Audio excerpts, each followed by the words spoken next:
એમાં 2025 સુધીના જે મોટા આપણે ગણી શકીએ તો એમાં 10.25 મેગાવોટનો એક પ્લાન્ટ જે છે મૂડીમાં છે, તિક્કર ગામ જે છે ત્યાં પણ એક મોટો છે, કાયદેસર હશે, એમાં સરકારની મંજૂરીથી બધું થયું છે. અને બીજો જે છે એ તાવી અને વરસણી ગામમાં પણ છે. તો આ પણ એટલો 280 મેગાવોટ સૌથી મોટો કહી શકાય એવો છે. અને સરકારી જમીનથી લઈને ઘણી બધી પ્રાઇવેટ જમીનથી લઈને એ પ્રકારની જમીનો પણ એને લીધી હશે. એમાં તો આપણે કોઈ વિવાદ પણ નથી અત્યારે. તો કેટલા પ્રોજેક્ટ છે એની વાત છે. તો આ બધા જે છે, કારણ કે રાજ્ય સરકારને જે 14,000 મેગાવોટ પ્રોજેક્ટ બનાવવાનો છે એમાં સુરેન્દ્રનગર અને કચ્છને સૌથી વધારે મહત્વ આપ્યું. ત્રીજા નંબર ઉપર જામનગર દ્વારકા પણ આવે છે. તો આ બધું જે થઈ રહ્યું છે એમાં તમે આને સરકાર જે કરી રહી છે એ સરકાર બરાબર કરી રહી છે. તો રાજુદનભાઈ, તમારી પાસે હું આવવા માંગુ છું કે આ ખરેખર સોલાર પ્રોજેક્ટ કંપનીઓ ત્યાં કયા પ્રકારે જમીન લે છે, ગૌચરની જમીન લે છે, સરકારની જમીન લે છે, દબાણ કરે છે નથી કરતા, એમાં કયા પ્રકારના કૌભાંડો કરે છે, મંજૂરી વગર સોલાર પાર્ક બનાવી દેતા, એવી પણ ઘટનાઓ છે. શું આપની પાસે એની કઈ વિગતો છે?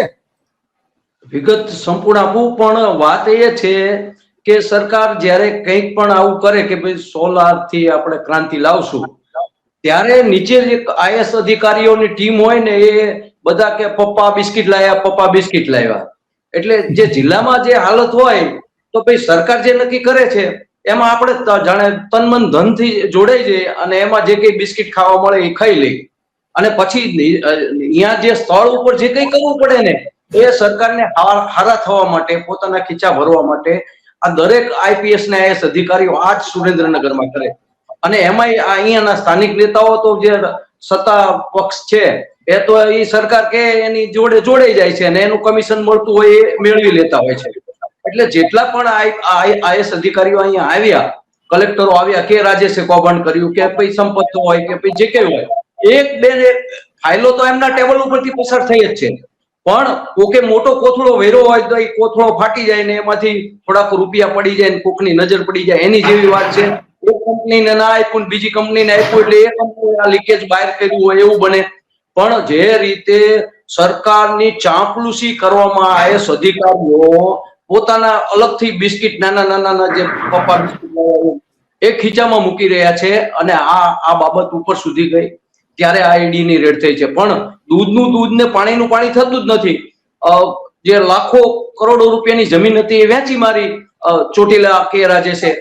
ત્યારે આપણે જોયું કે એ પોતે જ અંદર ગયા, પણ એના જે મળતિયાઓ હતા, અહીંયાના સ્થાનિક અમારા જે નેતાઓ છે, આ કોંગ્રેસ કે જે કઈ હોય, પણ રાજકીય નેતાઓ એમાં કમિશન લેતા હોય છે ને એના સુધી રેલો કોઈ દી પહોંચતો નથી. હું એવું માનું છું કે આ જે રાજેશ પટેલ છે અત્યારે જે ઈડી પૂરી તપાસ કરે તો ક્યાંક ને ક્યાંક આ જે બધા એમના પપ્પા બિસ્કિટ લાવે વાળા જે નેતાઓ છે અહીંયાના, એમના નામ પણ આવશે. પણ કઈ બોલતા નથી. નહીં બોલવાનું કારણ એવું કઈક છે કે એમને ખબર હતી એ લોકો ફેસ્ટિવલમાં જોડે રહી શકે, રોજે રોજ પ્રોગ્રામમાં જોડે રહી શકે, પણ પોતાના જિલ્લાનો આ અધિકારી કલેક્ટર છે એને ટેબલે ફાઇલ કેવી રીતે જાય છે શું છે. બીજી વાત છે કે માની લો કે સુરેન્દ્રનગરમાં કોઈ દિવસ અગત્યની ફાઇલ હોય એ કચેરીમાં નથી હોતી, એ કલેક્ટરના ઘરે હોય, અથવા તો જે જમીન સંપાદનમાં જે મહત્વની ભૂમિકા ભજવતા હોય, દાખલા તરીકે ચંદ્રસિંહ મોરી છે, તો એના ઘરે લઈ જવામાં આવે. કે રાજેશ પણ આવું કરતા, આ કલેક્ટર પણ કરતા, બીજા કલેક્ટર પણ કરે છે. કારણ કે આ કચેરી બહારનો વહીવટ છે અને એમાં કોને હાંચવી લેવાના એ ઉપરથી દોરી સંચાર થાય છે. એ સરકાર કે ધારાસભ્યને કહી દો કે આ ભાઈ આપણો માણસ છે, એને હાંચવી લો.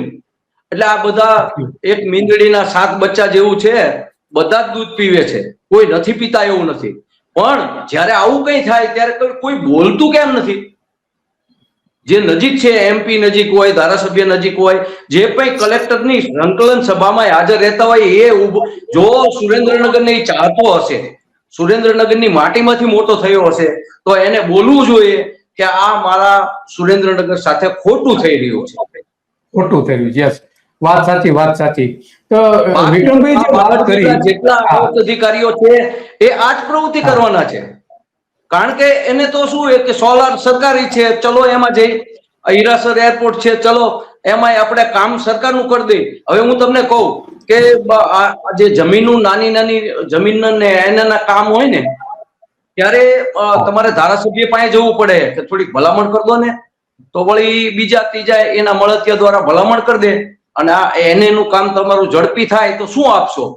તો એ આ જે કેસ છે તો એ રાજુદાનજી, લોનનું લાયસન્સ એવું હોય તો સીએમ રાજુદાનજી, સીધા તમે પૈસા કેટલા આપો છો એવું ખુલ્લે આમ કહેતા. રાજુદાનજી, તમે જે ઉલ્લેખ કર્યો વિક્રમભાઈ ઉલ્લેખ કર્યો હીરાસર એરપોર્ટ, તો એ ખરેખર શું કૌભાંડ હતું એ એક સમજવા જેવું છે. કારણ કે ત્યાંના જે અધિક કલેક્ટર હતા સૂર્યકાંત જી પંડ્યા, એમની ધરપકડ પણ કરવામાં આવી હતી.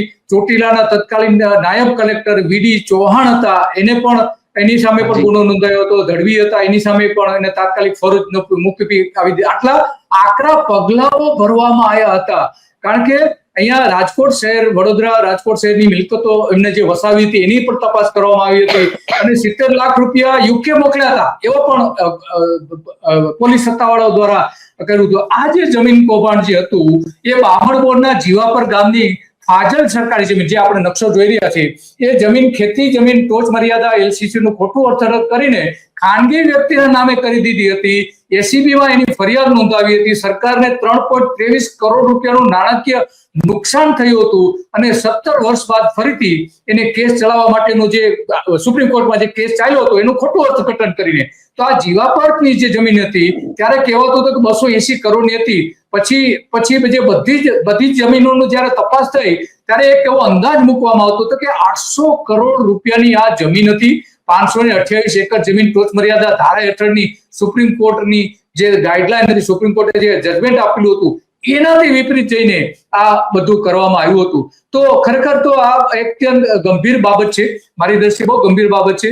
તો વિક્રમભાઈ, આમાં તમારી પાસેથી એક મારે જાણવું છે કે ગુડખરમાં પણ ઘણી બધી જે જમીનોની જે સુરેન્દ્રનગરમાં આવે છે એમાં પણ ત્યાં પણ આ રીતના મીઠાના અગરિયાઓ છે એને કાઢીને ત્યાં પણ જમીનના એન્ક્રોચમેન્ટ મોટા પ્રમાણમાં થઈ રહ્યા છે અને એટલા માટે એવું કહેવાય છે કે ત્યાં પણ મોટા પ્રમાણમાં આજ જે માફિયાઓ જે છે એ માફિયાઓ ત્યાં જઈ રહ્યા છે. કારણ કે જમીન જે અત્યારે જે છે ત્યાં કચ્છમાં એ ગુડખર અને સુરેન્દ્રનગરના વિસ્તારોમાં એ અત્યંત કિંમતી બની ગઈ છે અને એટલા માટે આ બધી બાબતો જે આપણે જાણીએ છીએ. તો આ આપણે એક તો બામણબોરની વાત સાંભળી, બીજી આ ગુડખરની જે છે એ ગુડખરમાં પણ એટલા જ પ્રમાણમાં મોટા પ્રમાણમાં થાય છે. બીજી એક વાત છે કે વઢવાણમાં પણ આવી જમીનો કેટલાક જે રાજકીય નેતાઓ જે છે એ હજુ પણ હડપ કરવા માંગે છે અને વિક્રમભાઈ, તમે એની સામે મોટી લડત પણ આપી હતી, તો એ શું હતી આપણા દર્શકોને કહેશો? જી દિલીપભાઈ, ખરેખર વાત એમ છે કે સુરેન્દ્રનગર એરિયામાં કદાચ કચ્છ પછીનો સેકન્ડ બિગેસ્ટ જિલ્લો છે અને પોપ્યુલેશન ડેન્સિટી ઓછી છે અને મિનરલ રીચ છે, ખૂબ મિનરલ્સ છે સુરેન્દ્રનગર જિલ્લામાં.